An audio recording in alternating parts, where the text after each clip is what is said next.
రేపటి ఎపిసోడ్లో ఏం జరగబోతుందో ఇప్పుడు మనం తెలుసుకుందాం. అంతకంటే ముందు ఫ్రెండ్స్, మా ఛానల్ని మీరు సబ్స్క్రైబ్ చేసుకొని పక్కనే ఉన్న బెల్ సింబల్ని క్లిక్ చేసి ఆల్ ఆప్షన్ని సెలెక్ట్ చేసుకోండి. జడ్జి గారు అనామికకి కళ్యాణ్కి సంబంధించి తీర్పు ఇస్తూ ఉంటాడు. మీరిద్దరూ విడిపోవడానికి 6 నెలల సమయం ఇస్తున్నాను. భార్యాభర్తల మధ్య ఎన్ని గొడవలు భేదాభిప్రాయాలు ఉన్నప్పటికీ కలపాలనే కోర్టులు చూస్తూ ఉంటాయి. ఈ 6 నెలల్లో మీరు కలవాలని కోరుకుంటున్నాను. ఒకవేళ విడిపోవాలి అనుకున్నా విడిపోవచ్చు. ఇద్దరికి ఇష్టం ఉన్నా లేకపోయినా మీ నిర్ణయం 6 నెలల తర్వాత చెబితే అప్పుడు నేను విడాకులు మంజూరు చేస్తాను. అనామిక, నీకు కూడా నీ జీవన భృతి కింద ఎంత కావాలో అడుగు. నువ్వు తాహతుకు మించి గొంతెమ్మ కోరికలు కోరితే కోర్టు వాళ్ళు పొరపాటును కూడా ఇప్పించరు. అది నువ్వు గుర్తుపెట్టుకో. ఈ 6 నెలలు అనామిక, నువ్వు పుట్టింట్లో అయినా ఉండొచ్చు, లేదంటే మెట్టినింట్లో అయినా ఉండొచ్చు. కేవలం 6 నెలలు మాత్రమే. మళ్ళీ 6 నెలల తర్వాత కళ్యాణ్ నాకు విడాకులు కావాలి అని కోరుకుంటే ఆ క్షణంలోనే మీ ఇద్దరికి విడాకులు ఇవ్వడం జరుగుతుంది అని ఇక తీర్పు చెప్తాడు. ఇక తర్వాత అనామిక, ఈ 6 నెలల్లో కళ్యాణ్ని మళ్ళీ నా వాడిని నేను చేసుకొని తీరుతాను. నా గుప్పెట్లో బంధించుకునేలా చేసుకుంటాను అని అనుకుంటూ ఇక కళ్యాణ్ వాళ్ళతో పాటు కారెక్కబోతూ ఉండగా కళ్యాణ్, ఏయ్ ఆగు, ఎక్కడికి అని అడుగుతాడు. ఎక్కడికంటారేంటి? జడ్జి గారు చెప్పారు కదా నన్ను మీ ఇంట్లోనే ఉండమని అని అంటుంది. అక్కడ ఉండడానికి నీకు ఎలాంటి హక్కు లేదు. ఏ రోజైతే కోర్టు మెట్లు ఎక్కి నాకు శిక్ష పడాలి అని నువ్వు జడ్జి గారికి తీర్పు ఇవ్వమని చెప్పావో ఆ క్షణంలోనే నువ్వు నా మనసులో లేవు. నీకు భార్యగా నా మనసులో స్థానం ఇక లేదు. వెళ్ళిపో, ఇక్కడి నుంచి వెళ్ళిపో అని అంటాడు. ఇక తర్వాత అనామిక, మీరు వెళ్ళిపోమన్నా వెళ్ళిపోమనకపోయినా నన్నైతే జడ్జి గారు ఇక్కడ కానీ లేదంటే పుట్టినింట్లో కానీ నాకు నచ్చిన చోట 6 నెలల్లో ఉండమని చెప్పారు. అందుకనే నేను అక్కడికే వస్తాను అని చెప్పి ఇక తిన్నగా కళ్యాణ్ దగ్గరికే వస్తుంది. ఇక అనామిక ఇంటికి రావడంతో అపర్ణ, ఇందిరాదేవి, సీతారామయ్య అందరూ షాక్ అవుతారు. ఇదేంటి మళ్ళీ ఇంటికి వచ్చింది అని అందరూ షాక్ అవుతారు. అప్పుడు అనామిక ఇలా అంటుంది, చూడండి, మీరెవరు నాతో మాట్లాడినా మాట్లాడకపోయినా పర్వాలేదు. జడ్జి గారు 6 నెలలు అంటే నాకు కళ్యాణ్కి విడాకులు అయ్యేంత వరకు నన్ను ఎక్కడైనా ఉండమని చెప్పారు. అందుకే ఇక్కడ నేను ఉంటున్నాను. నేను ఇక్కడ ఉంటున్నాను కదా అని చెప్పి నేను మీ దగ్గర అణిగిమణిగి ఉంటానని కాదు. అలాగే బలవంతంగా కళ్యాణ్ని నాతో కలిసి కాపురం చేయమని అడుగుతానని అర్థం కాదు. ఈ 6 నెలలు నాకు హక్కు కాబట్టే ఇక్కడ నేను ఉన్నాను అని చెప్పి చాలా పొగరుగా మాట్లాడుతుంది అనామిక. ఇక తర్వాత కావ్య, అత్తయ్య గారు తనని పట్టించుకోవాల్సిన అవసరం లేదు. 6 నెలలే కదా, ఉండనివ్వండి. 6 నెలల తర్వాత కూడా కవిగారి మనసు నిర్ణయం అయితే మారదు. ముక్కలైపోయిన మనసు మళ్ళీ కలుస్తుందా? కలవడం జరగదు. ఈ 6 నెలల తర్వాత ఖచ్చితంగా కళ్యాణ్కి అనామికకి విడాకులు అయిపోతాయి. ఎప్పుడైనా పచ్చని ఇంట్లో విడాకులు అన్న మాట ఎత్తకూడదంటారు. కానీ ఇలాంటి వాళ్ళతో ఉండమని చెప్పడం కూడా అలాంటి తప్పు కిందకే వస్తుంది అత్తయ్య గారు. దయచేసి ఈ 6 నెలలు తన గురించి మనం అస్సలు పట్టించుకోవద్దు అని అనడంతో ధాన్యలక్ష్మి, సరిగ్గా చెప్పావు కావ్య. బంగారం లాంటి నీ మీద కూడా నా మనసు విరిచేసేలా చేసింది ఆ అనామిక. ఈ అనామిక అశుద్ధాన్ని ఎప్పుడు కడుక్కుందామా అనుకుంటే ఇంకా 6 నెలల సమయం ఇచ్చారు అని అంటుంది. 6 నెలలేగా, ఇట్టే గడిచిపోతాయి అని కావ్య అంటుంది. ఇంకా తర్వాత ఇందిరాదేవి, ఇన్నాళ్ళు భరించాము, ఇంకో 6 నెలలేగా భరిద్దాము. ఓ మంచి జరుగుతుంది అంటే కష్టమైన భరించడంలో తప్పు లేదులే అని అంటుంది. ఇంకా తర్వాత బాబు ఏడుస్తూ ఉండగా కావ్య పైకి వెళ్తుంది. ఇక తర్వాత రుద్రాన్ని, ఏంటి కావ్య పైకి వెళ్తున్నావు? బాబు ఏడుస్తున్నాడన్నా? అదేంటి నువ్వేదో కన్న తల్లిలాగా అంత ఫీల్ అయిపోతున్నావు? కావాలనే నటిస్తున్నావు. ఎందుకంటే కంటేనే బిడ్డ మీద అంత ప్రేమ కలుగుతుంది. బిడ్డ ఏడిస్తే తల్లి ఎక్కడున్నా పరిగెత్తుకుంటూ బిడ్డ దగ్గరకు వచ్చి వాలిపోతుంది. అది కన్న తల్లి కాబట్టే ఆ ప్రేమ ప్రకృతి సిద్ధంగానే వస్తుంది. కానీ నీకే బంధము లేదు. మహా అయితే ఓ నెల 2 నెలలు పెంచావేమో. ఏమాత్రం దానికే తల్లిలాగా భలే బిల్డప్ ఇస్తున్నావే అని అనగానే రుద్రాణి గారు, నేను తల్లినే, వాడిని కనకపోయినా వాడి మీద నాకు అంత ప్రేమ ఉంది అని అంటుంది. అంత ప్రేమ ఉంటే ఇంకా వాడిని అనాథ బిడ్డగానే ఎందుకు ఉంచుతావో, నీ బిడ్డగా నువ్వెందుకు చేసుకోవడం లేదు అని అంటే, ఎందుకు చేసుకోవడం లేదంటారేంటి, నా బిడ్డే కదా, అదే కదా మీకు చెప్తున్నాను అని అంటే, చూడు కళావతి, దానికి కొన్ని లెక్కలు కొన్ని చట్టాలు ఉంటాయి. వాణ్ణి చట్టపరంగా నువ్వు దత్తత తీసుకుంటేనే నీ బిడ్డ అవుతాడు, లేకపోతే అనాథ బిడ్డగానే ఉంటాడు అని అంటుంది. దత్తత నిజంగా అలాంటిది ఉంటే ఈ క్షణంలోనే నేను దత్తత తీసుకొని వాణ్ణి మా బిడ్డ చేసుకుంటాను అని అంటుంది. ఆ పని చెయ్యి, అప్పుడు నువ్వు ఏ వేషం వేసినా నమ్ముతారు, ఏ నటన చేసినా నమ్ముతారు అని చెప్పి ఇక రుద్రాని రెచ్చగొడుతుంది. ఇక కావ్య రుద్రాని మాట్లాడుకున్న మాటలన్నీ అందరూ వింటారు. తర్వాత ఇందిరాదేవి ఇలా అంటుంది, అవునపర్ణ, రుద్రాని అన్నది తప్పే, కాకపోతే ఆ బిడ్డని దత్తత తీసుకోమని చెప్పింది కదా, అది మాత్రం సరైనదే. ఇంకా ఎంతకాలం పరాయి బిడ్డలాగా ఉండాలి? మన చుట్టాలు బంధువులు మిత్రులు అందరూ కూడా ఆ బిడ్డ ఎవరి బిడ్డ, ఎక్కడి నుంచి తీసుకొచ్చారు, ఇవన్నీ అడుగుతూ ఉంటారు. వాళ్ళందరికీ మనం ఎన్నిసార్లని సమాధానం చెబుతాము. అందుకని ఓ మంచి రోజు చూసుకొని పంతులు గారిని పిలిపించి దత్తత కార్యక్రమానికి ముహూర్తం పెట్టించి అందరికీ భోజనాలు పెడితే ఇక అందరికీ మనం బిడ్డని పరిచయం చేసిన వాళ్ళం అవుతాము. పైగా కావ్యరాజ్ ఇద్దరు తల్లిదండ్రులుగా ఉంటామని ఎప్పుడు అన్నారు, కాబట్టే ఆ తంతు కూడా చేద్దాం అని అంటే, అలాగే అత్తయ్య గారు, మీరు ఏదైనా కూడా సరిగ్గానే ఆలోచించి నిర్ణయం తీసుకుంటారు, మీ ఇష్టమే నా ఇష్టం అని అంటుంది అపర్ణ. తర్వాత ఇంకెందుకు ఆలస్యం, మంచి చేయాలనుకున్నప్పుడు ఇంకా మనం లేటు చేయడం ఎందుకు, ఇప్పుడే పంతులు గారికి ఫోన్ చేసి ఇంటికి రమ్మని చెబుతాను అని చెప్పి సీతారామయ్య పంతులు గారికి ఫోన్ చేయడంతో పంతులు గారికి ఇంటి దగ్గరికి వస్తారు. ఇంటి దగ్గరికి వచ్చి, అమ్మా ఏంటమ్మా, మళ్ళీ ఏమైనా పూజలు వ్రతాలు అలాంటివి ఏమైనా చెయ్యాలా అని అంటే, లేదు పంతులు గారు, బిడ్డని దత్తత తీసుకుంటున్నాము, ఆ కార్యక్రమానికి మంచి ముహూర్తం పెట్టాలి అని అనడంతో, అమ్మ దివ్యమైన ముహూర్తం రేపే ఉందమ్మా, రేపు కానీ ఈ కార్యక్రమం జరిపిస్తే బిడ్డకి అలాగే బిడ్డ వల్ల మీ కుటుంబానికి అంతా మంచి జరుగుతుంది అని పంతులు గారు చెప్పడంతో, రేపేనా అని అంటుంది. అవునమ్మా, రేపే బాగుంది అని అనడంతో, ఇంత తక్కువ టైంలో ఇవన్నీ మనం ఎలా చేసుకోవాలి, మన వాళ్ళందరినీ పిలవాలి, అలాగే భోజనాలు ఏర్పాట్లు ఇవన్నీ చూడాలి, ఇంత తక్కువ సమయంలో సరిపోతుందా అని అనడంతో ఇక రాజ్ ఇలా అంటాడు, అయ్యో నానమ్మ, ఎందుకు సెట్ అవ్వదు, డబ్బులుంటే అన్నీ చేసుకోవచ్చు అని అంటారు. అది కరెక్ట్, అయినా నువ్వేం టెన్షన్ పడకు, ఇది నీ ముని మనవుడికి సంబంధించిన కార్యక్రమం, అంతా నేను చూసుకుంటాను, ఇంతైనా నా కొడుకుకు సంబంధించింది కదా, అన్ని ఏర్పాట్లు నేను చూసుకుంటాను, మన వాళ్ళందరికీ ఫోన్లు చేసి స్వయంగా నేనే ఇన్వైట్ చేస్తాను, బాబుకి ఏం పేరు పెడితే బాగుంటుంది అని అంటాడు. ఇక కావ్య, అభిజిత్ పేరు పెడితే బాగుంటుందండి, ముద్దుగా అభి అని పిలుచుకుందాము అని అంటే, వావ్ చాలా బాగుంది, అదిరిపోయింది అని అంటాడు. ఇంకా ఆ తర్వాత ధాన్యలక్ష్మి, అమ్మ కావ్య, రాజ్ అందరినీ పిలుస్తున్నారు కదా, మరి అప్పుని అదే అపూర్వాని కూడా పిలుస్తారుగా అని అంటుంది.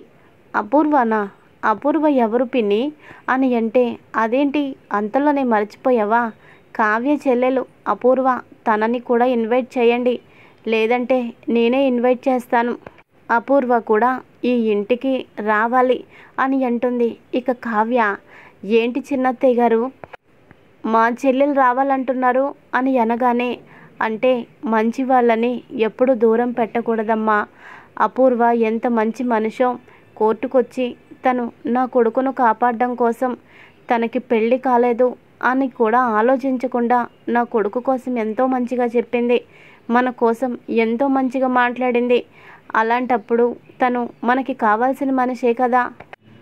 ఇక ధాన్యలక్ష్మి అలా అనడంతో అక్కడే ఉన్న అనామిక ఇలా అంటుంది, ఏంటి అపూర్వనా, చాలా బాగుందిగా పేరు, కానీ పేరుకు తగ్గట్టుగా మనిషి ఉండాలి కదా, మనిషి ఒకలాగా పేరు ఒకలాగా, అయినా అదేం పేరు, అదే మనిషి. చూడండి చిన్నత్తయ్య గారు, మీరు తన పేరు పలకడం కూడా నాకు నచ్చలేదు, నాకు నచ్చినా నచ్చకపోయినా మీరు తన కోసం మాట్లాడతాను అంటే నేనేం చెప్పలేను. నాకు మీ అబ్బాయికి మంచి ఈడు జోడు. అసలు అప్పుకి కళ్యాణ్కి ఏమాత్రం ఈడు జోడు కాదు. మీకు ముందు ముందు ఏదైనా ఆలోచన ఉందేమో అందుకనే ఇలా అంటున్నాను అని అంటే, ఏ అపూర్వకి ఏం తక్కువ అని అంటుంది ధాన్యలక్ష్మి. ఏం తక్కువ అంటారేంటి? కళ్యాణ్ని అప్పుని ఒక్కసారి ఊహించుకోండి.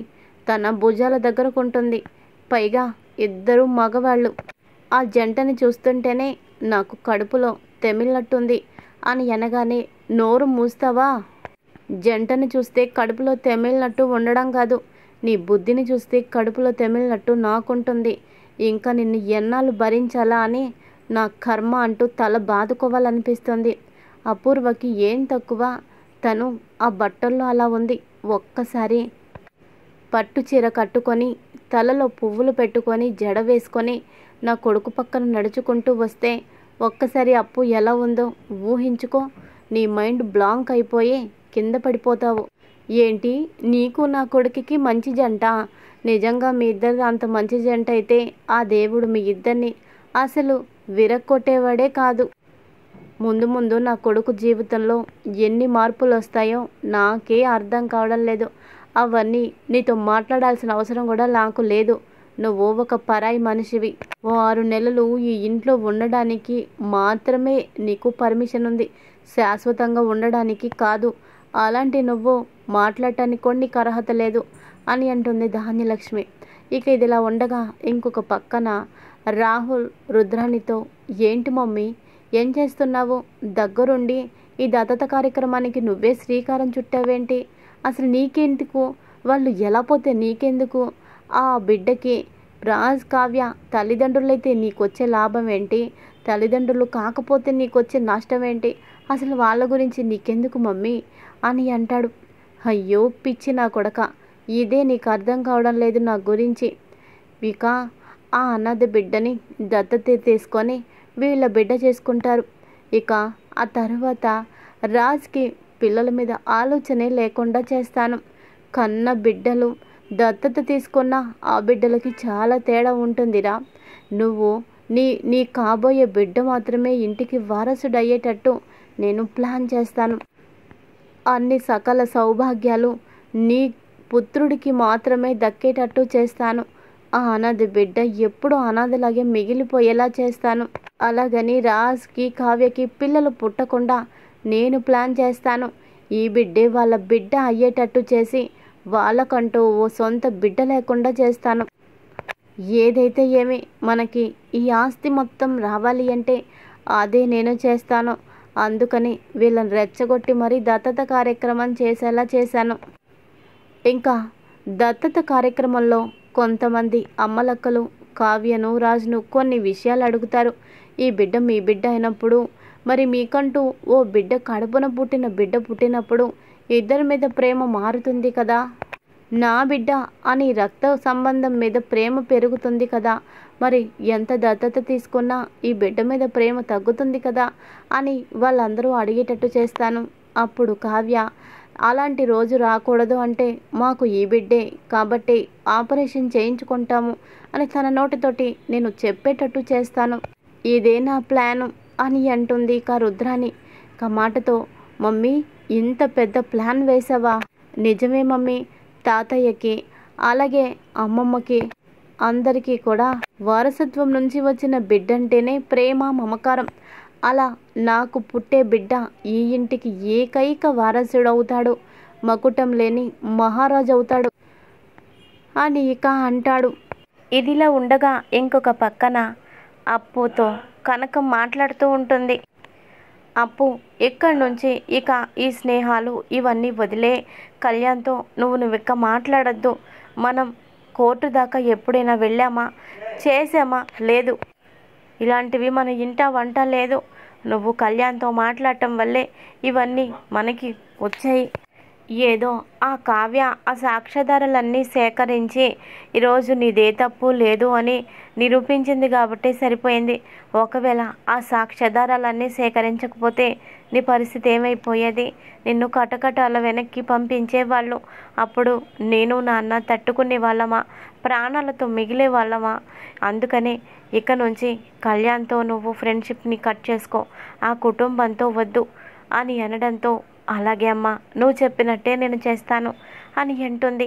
ఇక అదే సమయానికి ధాన్యలక్ష్మి అప్పుకి ఫోన్ చేస్తుంది. ఇదేంటి ఏదో నెంబర్లో నుంచి కాల్ వస్తుంది అని అనగానే, పోలీస్ ట్రైనింగ్ చేస్తున్నావు కదా, దాని గురించి అయి ఉంటుంది, మాట్లాడమ్మా అని కనకం అనడంతో సరే అమ్మా అని హలో అంటుంది. అమ్మా, నేను కళ్యాణమ్మని, ధాన్యలక్ష్మిని అని అనడంతో ఒక్కసారిగా షాక్ అయిపోతుంది అప్పు.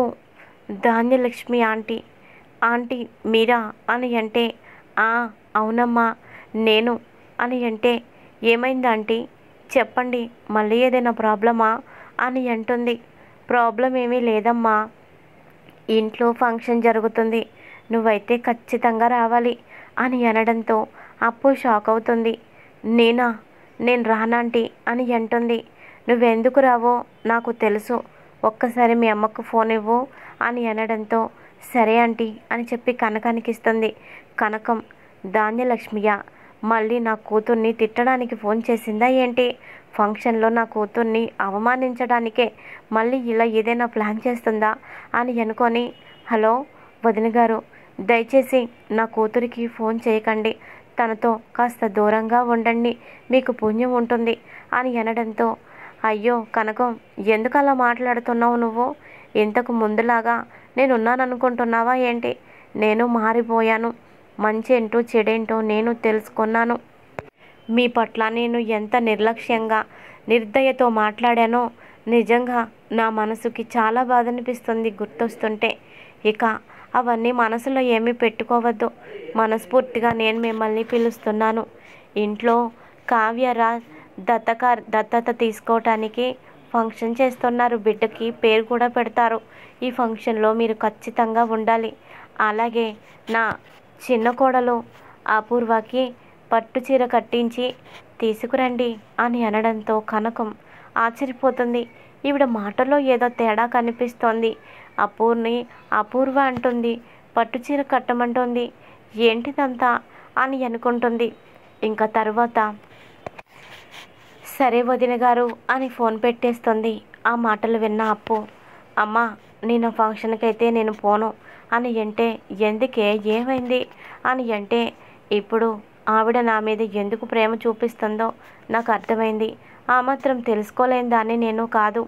ఎలాగో కళ్యాణ్కి అనామికకి విడాకులు అయిపోతాయి కాబట్టి నన్ను కళ్యాణ్కి ఇచ్చి పెళ్లి చేయాలని ఆవిడ మనసులో ఉందని ఆవిడ మాటల ద్వారా నాకు అర్థమైంది.